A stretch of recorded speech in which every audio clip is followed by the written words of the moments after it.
Isang pasasalamat ngayong Pasko. Panginoon, salamat sa isa na namang Pasko na dumating sa aming buhay. Salamat sa lahat ng ibinigay mo. Salamat sa mga pagpapagaling sa aming mga sakit.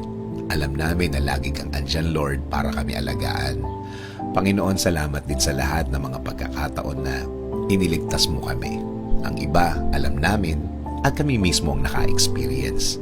Ang iba naman ay hindi namin alam na nailigtas kami sa isang disgrasya sa mga oras na nakarating kami sa aming mga bahay at sa aming pinuntahan. Alam namin na kami ay pinoprotektahan mo. At alam din namin, Panginoon, na hindi lang kami ang sakop ng inyong pagmamahal at pag-aalaga, kundi kasama ng aming mga pamilya. Alam namin na hanggang sa kanila ang inyong pagmamahal. Salamat din, Panginoon, sa mga aral na natutunan namin sa araw-araw, sa mga moment na kailangan namin maranasan ng isang